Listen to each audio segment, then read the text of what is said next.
Next week, there's a key deadline for your Canada and Mexico tariffs. Believe those countries have done enough on the border to stop those from taking effect.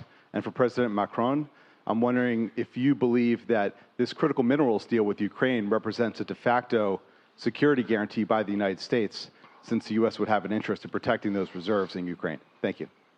We're on time with the tariffs, and it seems like that's moving along very rapidly. We've been mistreated very badly by many countries, not just Canada and Mexico.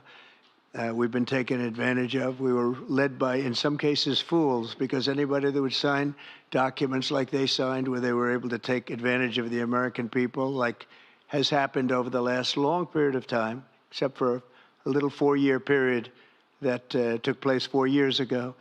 But anybody that would agree to allow this to happen to our country should be ashamed of themselves. No, the tariffs are going forward on time, on schedule. This is an abuse that took place for many, many years.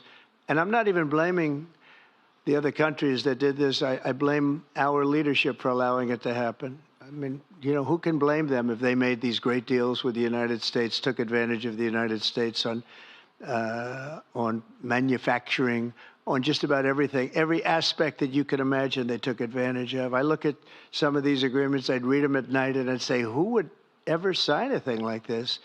So the tariffs will go forward, yes, and we're going to make up a lot of territory. All we want is reciprocal. We want reciprocity. We want to have the same. So if somebody charges us, we charge them. It's very simple, but it'll be very good for our country. Our country will be extremely liquid and rich again. Plus, we're doing other things, as you know. We're finding tremendous waste, fraud, and abuse at levels that nobody thought possible. You're seeing what's going on. And that was also part of the Harvard poll. Do you agree with what President Trump is doing with Elon and others that are looking for the waste, fraud, and abuse? And the numbers were staggering. It was like 70% to 2%. Everybody wants to find out. They don't like it. And, you know, the radical left or whoever it may be starts screaming about the Constitution, but it has nothing to do with the Constitution. It has to do with fairness to this country. It has to do with being ripped off. And when you read the things that all of these billions, and I mean many billions, hundreds of billions of dollars have been spent on, that's all you have to do is stand up here and read them. I could stand up all day and read the kind of things where we're spending all of this money. The good news is that when you think of how rich a nation we can be when we get rid of this, you know, sometimes you'll buy a company and you'll see it was really well run. They accounted for every penny. Well, not much you can do there. You got yourself a bad deal. This one is the exact opposite. Tremendous fraud, tremendous waste. And when you think of what it is, you know, Elon uses an expression, caring. If we had people that cared, just cared a little bit when they did contracts, when they negotiated with outside vendors on behalf of the United States. That's what I'm doing now. I'm negotiating for the people of the United States. So we're doing a great job of it. I will say we found it'll be hundreds of billions of dollars of waste and fraud and abuse. Thank you. Please.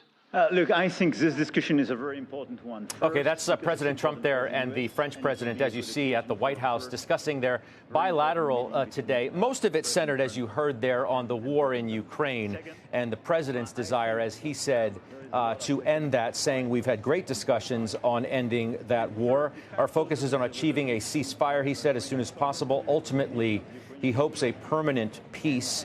Described the meeting with Mr. Macron another step towards ending that war, and that Macron agrees that this is the right time and may be the only time, in fact, to end that war. I want to bring in Eamon Javers, who's been listening to this as well. And Eamon, you did hear at the end as well a comment on tariffs, which the president said, quote, relating to Mexico and Canada, of course, the tariffs are going forward on time and on schedule.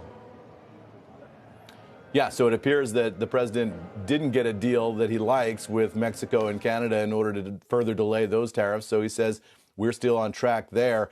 and just an extraordinarily dynamic and delicate moment here in this negotiation over the future of Ukraine, as the United States has sort of thrust itself in as the deal maker here. As you heard the president there say, I'm a deal maker, that's what I do. And yet the terms of this potential negotiation are so wide open as we sit here right now.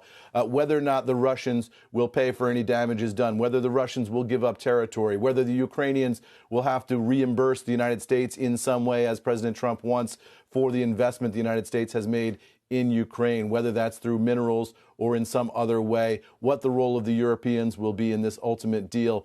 All of that sort of wide open in a free-for-all negotiation at the moment. And you can see Macron and Trump here both very much at pains to emphasize their common ground, even as there are just enormous gulfs in difference in their approach to this war. Macron saying several times during this event and a previous event in the Oval Office that Russia was the aggressor in the war in Ukraine. That's something that Donald Trump does not like to acknowledge. But Macron making at pains to say that in front of Donald Trump here. And Trump, for his part, insisting that Ukraine has to pay the United States back for some of the investment that the United States has made, and saying that the Biden administration made a terrible deal by giving open-ended defense aid to the Ukrainians without guarantees of any kind of payment or loans or resources in exchange for that. So a fascinating, wide-open, multi-dimensional negotiation